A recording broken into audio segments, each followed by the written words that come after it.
Hi, my name is Justin Moeller, and I am a senior software engineer on the Azure Data team. I work on the Azure SQL database product, and my current focus is on improving resource efficiency, database placement, and load balancing. Today, I'm going to be presenting our paper, Toto, Benchmarking the Efficiency of a Cloud Service.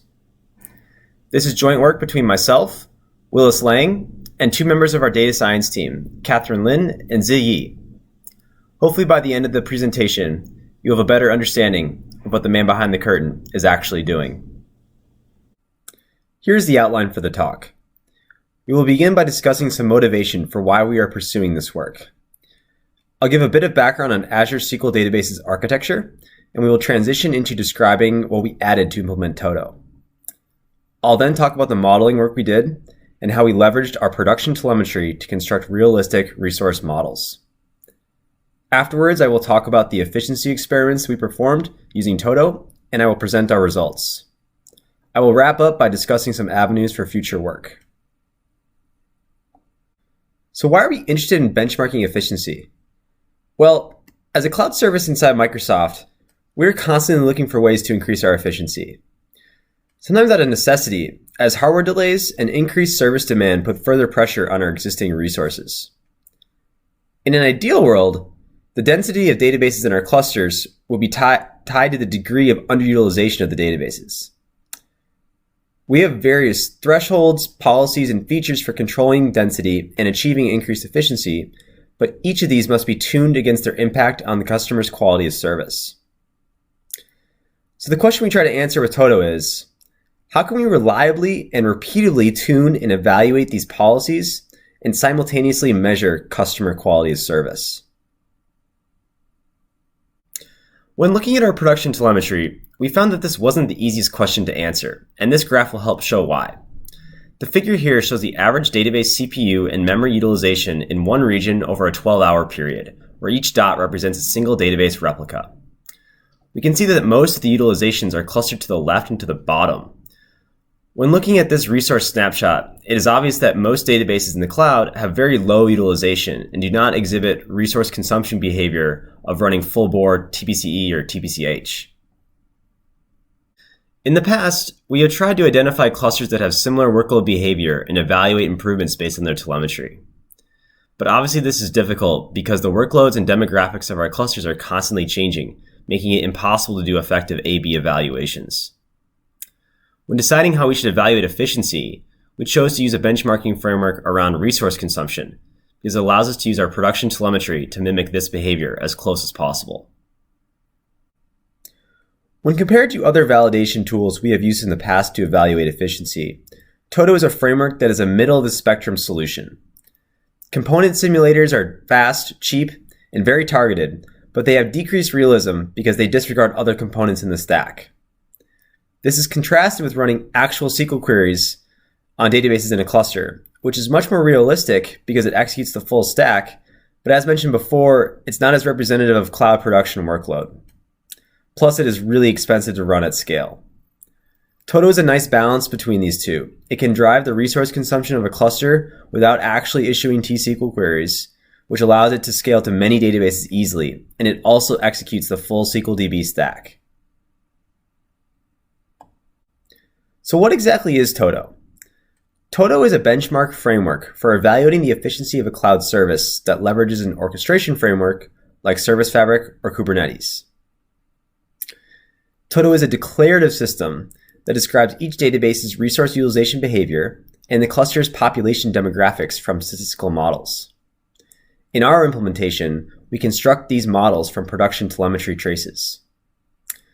Our goal is to consistently generate the same SQLDB scenario in a production-like cluster and play it forward to evaluate the efficiency improvements and their trade-offs. Before describing how Toto is implemented, I will first discuss some background on SQLDB's architecture. Azure SQLDB is built on top of an orchestration framework called Service Fabric. Service Fabric is a distributed systems platform for hosting containers and microservices.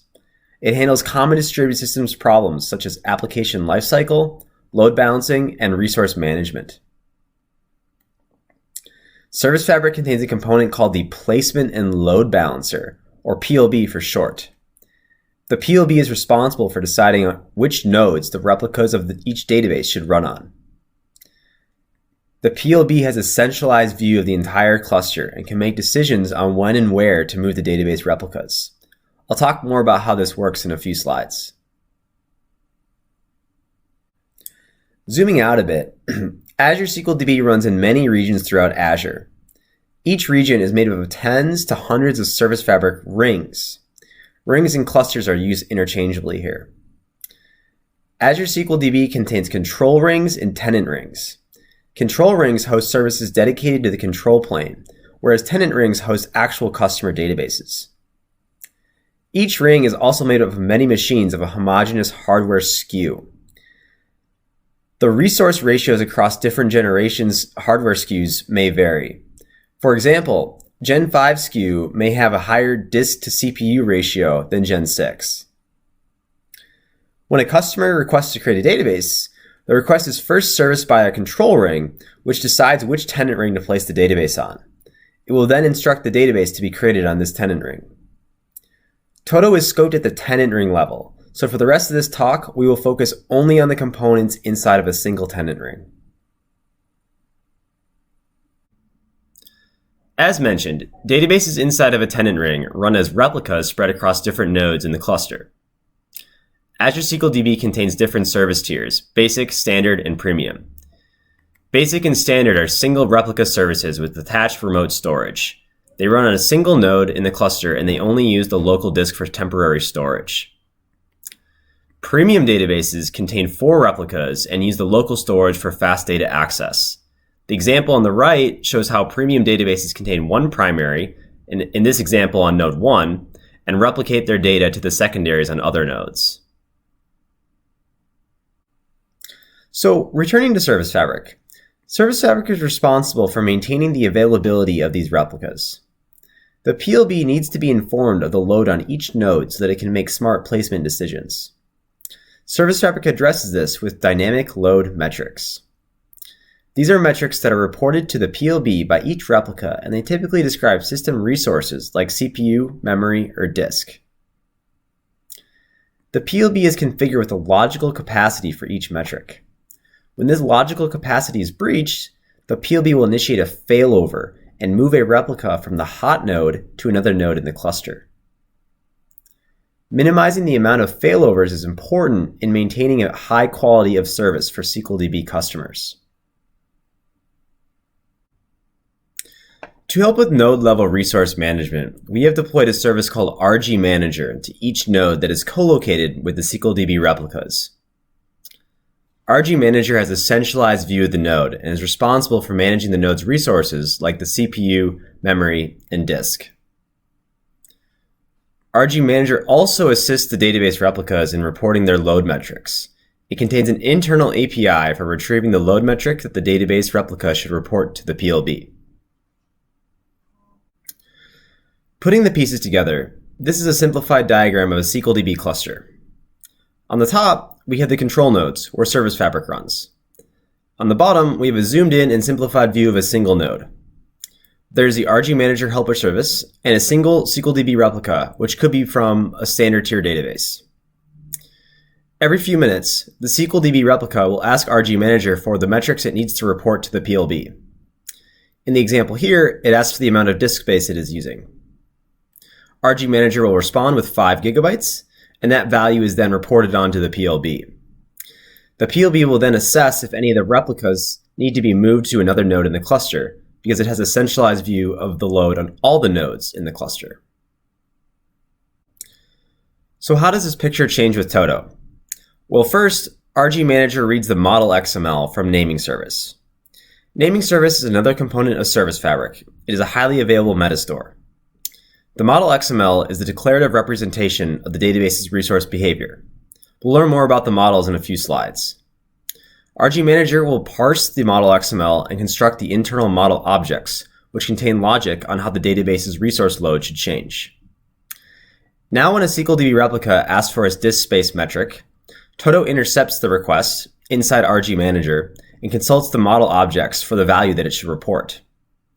In this example, 150 gigabytes is returned instead of 5 gigabytes, and is reported to the PLB. This mechanism allows us to define dynamic resource usage to thousands of database replicas without issuing any SQL queries.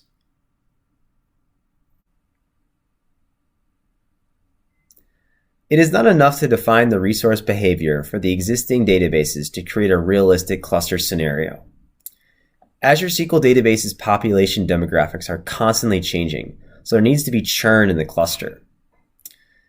To do this, we created another service called the Population Manager. The Population Manager also utilizes models derived from production telemetry and issues create and drop commands to the control ring. The Population Manager is implemented as a series of timer tasks, waking up once an hour to sample from the create and drop model, schedule the creates and drops, and then it goes back to sleep. Okay, so transitioning a bit, as mentioned previously, Toto extensively uses statistical models derived from production telemetry for the metric reporting mechanism and the Population Manager. I'll now briefly describe the models used inside Toto. This slide breaks down the 3 categories of models that we needed to build. The initial database population model is a description of the databases and their corresponding resource loads at the beginning of an experiment.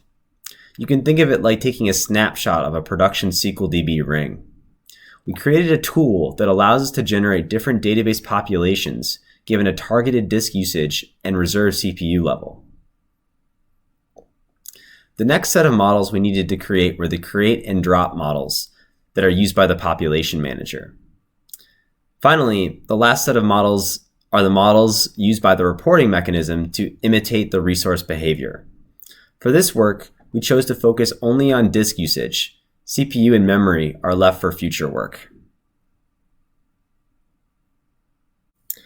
Here's a flowchart that will give you an idea on the training process for each model. Production telemetry was used as input for all the models, and specifically, we filtered down the telemetry by using features such as the production region, tenant ring name, the time frame, and the tenant ring's disk utilization level. This subset of telemetry was then grouped based on the resource usage levels. The training of the initial database population model, the create and drop DB model, and the disk usage models can then target a different population demographic by simply training against a different ring grouping.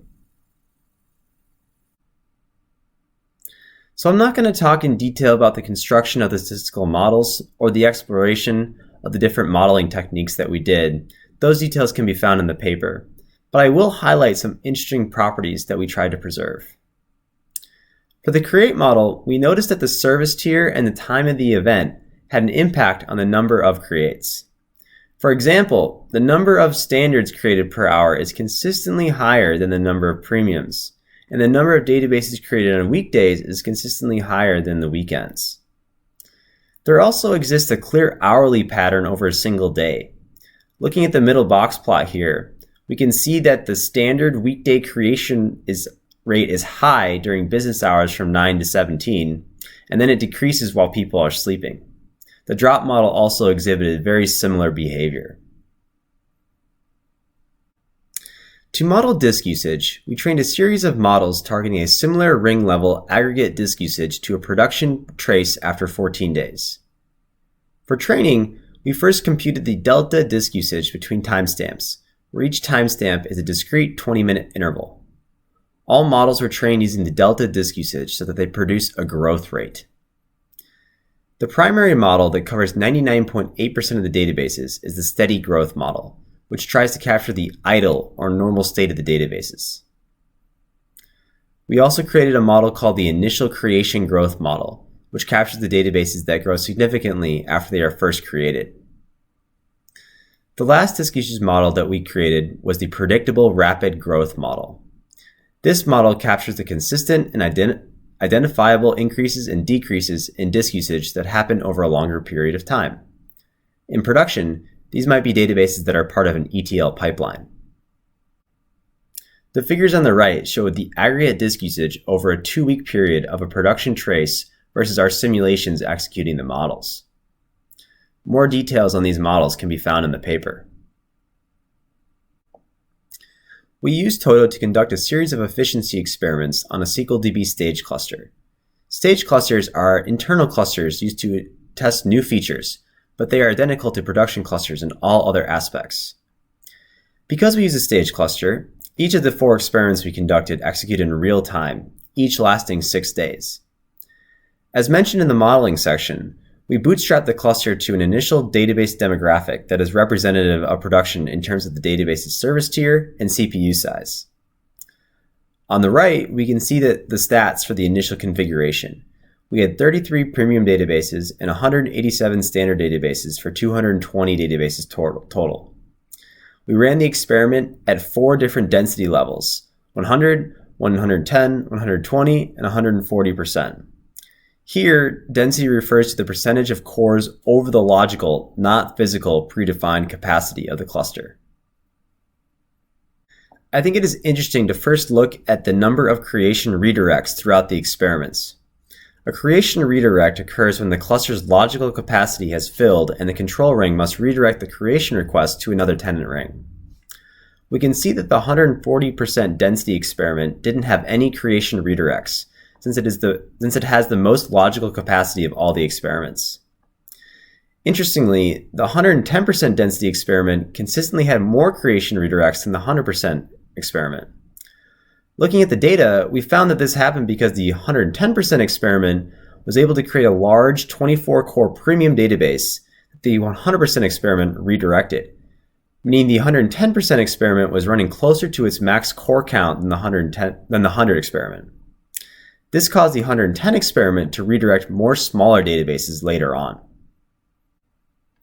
So as previously mentioned, minimizing failovers is important in maintaining a high quality of service for our customers.